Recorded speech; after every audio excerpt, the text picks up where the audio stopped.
नमस्कार, आप सभी का स्वागत करती हूं भारत 24 पर। मैं हूं आपके साथ पूर्णिमा मिश्रा। बिहार वो जमीन जिसने राजनीति को नया आयाम दिया, वो मिट्टी जिसने देश को दिशा दी और आज एक बार फिर बिहार की राजनीति एक महासंग्राम के मुहाने पर खड़ी है। बिहार चुनाव की तारीखें नजदीक हैं और बिहार की 243 विधानसभा सीटों पर अगले 5 साल की तकदीर लिखने की तैयारी जोरों पर है। यह सिर्फ चुनाव नहीं है, यह है रोजगार, पलायन, शिक्षा और स्वास्थ्य जैसे अहम मुद्दों पर जनता का फैसला। जहां पर प्रधानमंत्री नरेंद्र मोदी की सभाओं और रोड शो में जबरदस्त भीड़ उमड़ रही है, सत्ता पक्ष अपने काम, अपनी योजनाओं को लेकर जनता के बीच है, तो वहीं विपक्ष इस बार पूरी ताकत से सरकार को घेरने की तैयारी में है। बिहार के चुनावी अखाड़े में बड़े बड़े धुरंधर उतर चुके हैं। हर पार्टी ने अपना पूरा दमखम झोंक दिया है। एनडीए बनाम महागठबंधन की सीधी टक्कर में कौन किस पर भारी पड़ेगा? युवा नेतृत्व की लहर चलेगी या अनुभवी नेताओं का जादू सिर चढ़कर बोलेगा? क्या बीजेपी सचमुच लड़ रही नीतीश कुमार के चेहरे पर चुनाव? नीतीश की पलटू राम की छवि के बावजूद आखिर क्यों है बीजेपी को इतना भरोसा? क्या इस बार पटना में बीजेपी का मुख्यमंत्री लेगा शपथ? क्या नीतीश कुमार की विदाई का वक्त आ चुका है? क्या ड्राइविंग सीट पर सचमुच बीजेपी चल रही है? नीतीश के बेटे निशांत कुमार का क्या रहेगा रोल? 29 सीटों के साथ मैदान में चिराग पासवान का क्या रहेगा किरदार? और क्या इस चुनाव में कोई तीसरा मोर्चा बाजी पलट सकता है? पीके इस सियासी समर में पास होंगे या फेल? और मुस्लिम सीटों पर क्या सोचती है जनता? कास्ट फैक्टर आखिर कितना करेगा काम? क्या बिहार में रिपीट होगा महाराष्ट्र मॉडल? लालू यादव के परिवार के आपसी झगड़ों का कितना होगा असर? बिहार के सियासी गलियारों में घूमते हुए इन सवालों का जवाब आज आपको हम दिखाएंगे the man of prediction doctor Jagdish Chandra के द्वारा द जेसी शो में बताई गई उन झलकियों में, जहां बिहार चुनाव से जुड़े हर सवाल का जवाब मौजूद है।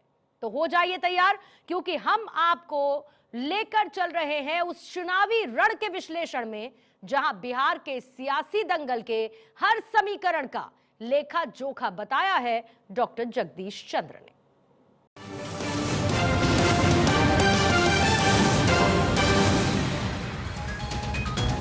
सर, आखिर इस बार किन किन मुद्दों पर बीजेपी, जेडीयू, आरजेडी, कांग्रेस चुनाव लड़ रही है और क्या आपको इन मुद्दों में कोई एक समानता भी दिखती है?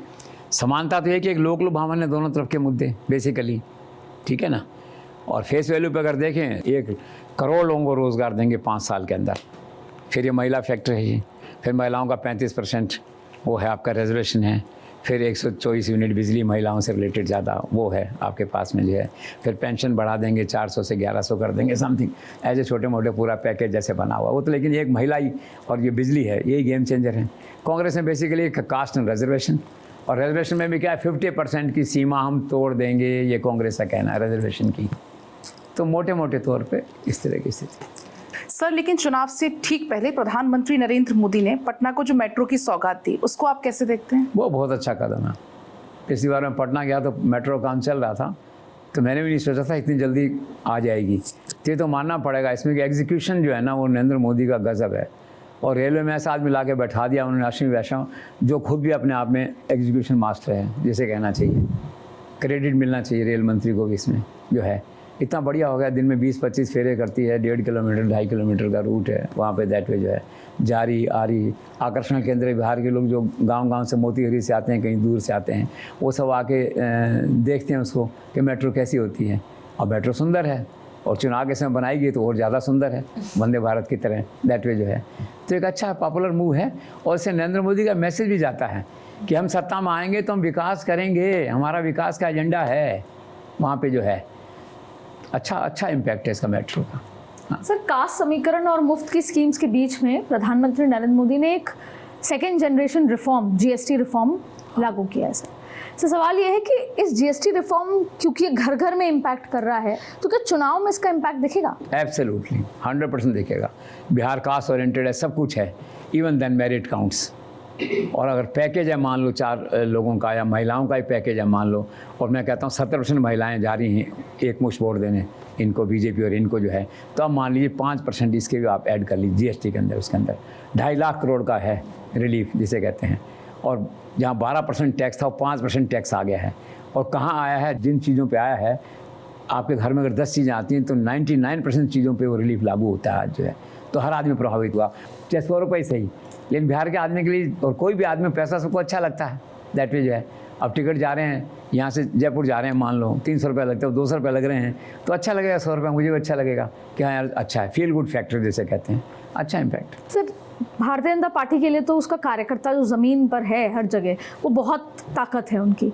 और 15 अक्टूबर को प्रधानमंत्री नरेंद्र मोदी ने एक बार वो नारा दिया कि मेरा बूथ बहुत मजबूत करके एक नारा दिया है, मेरा बूथ सबसे मजबूत। सर, इसका कितना इम्पैक्ट होगा, कार्यकर्ता मोबिलाइज होगा इससे? वही देखो, एक तो नरेंद्र मोदी में जादू है, आप देखते हैं कुछ ही बोलते हैं, कुछ भी करते हैं, पॉपुलर हो जाता है, नारा बन जाता है, वो जो है दैट पे अट्रैक्ट करते हैं। अब नमो ऐप पे कल उन्होंने जो है एक संवाद कर लिया, इस तरह का डायलॉग जो है, और ये कहा बिल्कुल जो आप कह रही हैं कि मेरा बूथ सबसे, उनका फोकस आजकल वही है कि बूथ को मजबूत करो। अमित शाह का फोकस भी यही था, नड्डा का फोकस भी यही था कि बूथ को मजबूत करो, ये कहा उन्होंने। और फिर साथ में और भी आगे बढ़ के उन्होंने कहा कि विद इन एनडीए जो कोऑर्डिनेशन के इश्यूज़ हैं बूथ लेवल पे, उसको सॉर्ट आउट करो, booth is the root cause of success और फेलियर, ये उनका कहना है जो है। और फिर उन्होंने कहा कि एकजुट भारत एकजुट इंडिया, मतलब वो तो फिर उसी का एक्सटेंशन है। फिर ये भी कहा कि दिवाली 2 बार आ गई, इस बार जीएसटी की दिवाली आ गई, दूसरी दिवाली आ गई, वो तो एक उसका एक्सटेंडेड पार्ट है। लेकिन एक अच्छा नारा था, चुनाव के समय एक नया नारा दिया उन्होंने, कार्यकर्ताओं को प्रभावित करेगा, कार्यकर्ताओं को बूथ की ओर जाने की प्रेरणा देगा, and that is success story. जी सर, लेकिन जो बिहार के वोटर्स हैं उनमें एक आम धारणा अभी भी बनी हुई है कि पीके की पार्टी और पीके खुद वो बीजेपी की बी टीम है। आपका आकलन क्या है? सुनते हैं ऐसा, लेकिन लगता नहीं है। जिस तरह से वो भाषण दे रहे हैं, इंटरव्यूज़ दे रहे हैं, अपनी बात कह रहे हैं, उनके चेहरे पे जो कन्विक्शन है, तो बी टीम नहीं है। लेकिन अगर सरकार बनाने के लिए बीजेपी को 5 आदमी की जरूरत पड़ी और 5 पीके के पास है, तो पीके ना थोड़ी कहेंगे, प्रेम से भी नहीं कहेंगे और वैसे भी नहीं कहेंगे।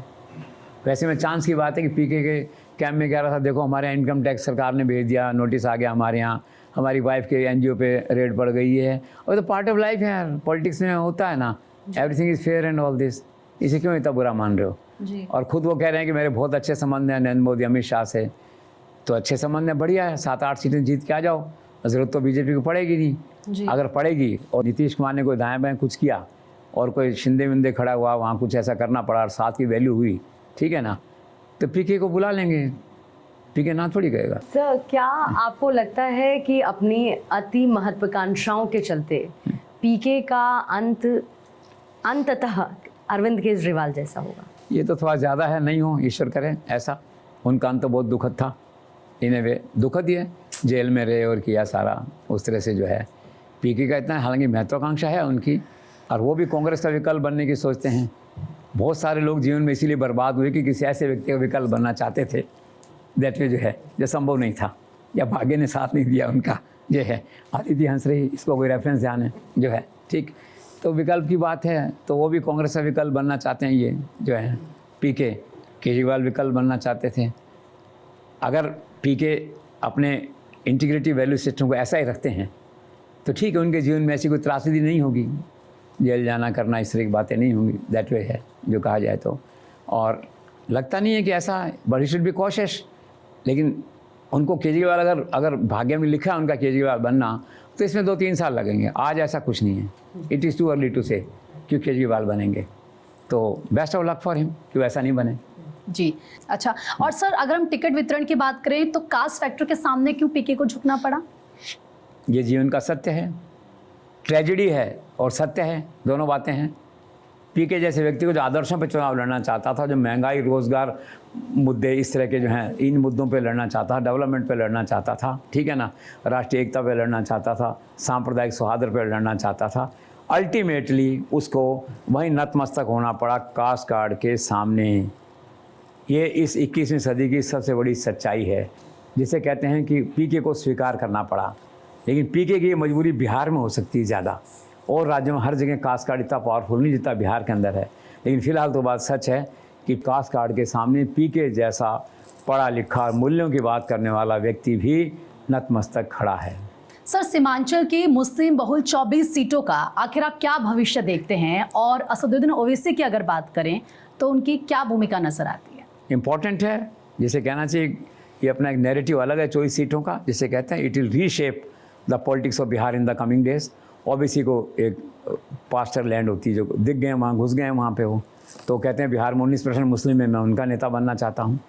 और वो कहते हैं मेरी ज़मीन है, मैं यहाँ से मैंने अपनी राजनीति शुरू की है, के साथ न्याय नहीं हुआ, बड़ी बड़ी बातें जो करते हैं पॉलिटिकली दैट वे जो है, तो जा रहे हैं वो। लेकिन ऐसी कोई एनडीए खराब नहीं है।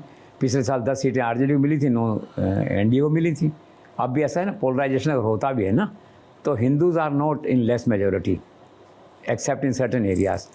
तो ठीक है, आपकी राजनीति उछाल खा रही है अभी जो है, लेकिन इसका मतलब ये नहीं है कि एनडीए और ये दूसरी पार्टी जो है आपकी नीतीश कुमार की, ये पिट जाएंगे वहाँ, ऐसा नहीं है। सर, मैंने सुना है कि हाल ही के दिनों में एक समारोह हुआ था, मुस्लिम समारोह में नीतीश कुमार ने टोपी पहनने से इनकार कर दिया था, तो इसको आप कैसे देखते हैं? ये द कंपनी यू कीप, आजकल भाजपा वालों की संगत में है, उनका रिमोट कंट्रोल वही है दैट वे। तो मन में सोचता है ना क्या कि नया पंगा क्यों लो, क्यों नाराज़ करें इनको, अपने अलाई हैं। और उनको मालूम है कि भाई इस तरह से बीजेपी वाले टोपी वोपी नहीं पहनते हैं, समारोह में जाकर प्रधानमंत्री भी नहीं पहनते हैं, पहले कभी था तो नहीं पहनी थी दैट वे जो है। तो ही इज़ प्लेइंग सेफ, इतना ही है इसका ज़्यादा। और दूसरा उनको ये भी लगा हुआ मन में कि मुस्लिम वोट्स अभी भी जो है उनका झुकाव जो है तेजस्वी की तरफ है, लगा हुआ ऐसा दैट वे। और कई बार ये भी होता है, तबीयत ठीक नहीं होती आदमी के, आदमी कहता है चलो जल्दी चलो यार, ख़त्म करो फंक्शन, टोपी वोपी बाद में पहनेंगे। ये भी होता है एट टाइम्स, आदमी सोच के कुछ आता है फंक्शन में, मैं ये भाषण दूंगा, ये करूँगा, फिर लेट हो जाता है, फिर आयोजक कहते हैं साहब ये 3 चीज़ें बाकी रह गई हैं जो है, वो कहता है अभी तो मैं जा रहा हूँ यार, अगली बार देखेंगे। तो कुछ भी हो सकता है, ऐसा कोई खास बात नहीं। सर, लेकिन एन वक्त पर प्रशांत किशोर ने चुनाव ना लड़ने का फैसला क्यों किया? उसका ये था मेन कारण, एक तो कि फील्ड में जाएंगे, सब पे फोकस करेंगे अपना। और जैसे मैंने कहा कि मैं इसको उचित नहीं मानता, उनके समर्थक भी निराश हैं इस बात से कि चुनाव लड़ना चाहिए था यार। चुनाव लड़ते भी हैं, लोग भी जाते आते हैं। चुनाव जैसे आप बाहर हटते हो तो ऐसा लगता है आधी लड़ाई तो आप हार गए, लोगों का व्यू है अपना अपना। और दूसरे लोगों का व्यू ये है, मतलब क्या, चुनाव लड़ने से ऐसा लगता है एम्पावरमेंट है आपका। तो जनता में पीके जो है ना, एक एम्पावर्ड पीके दिखता है जनता में, वो जो दिखता है।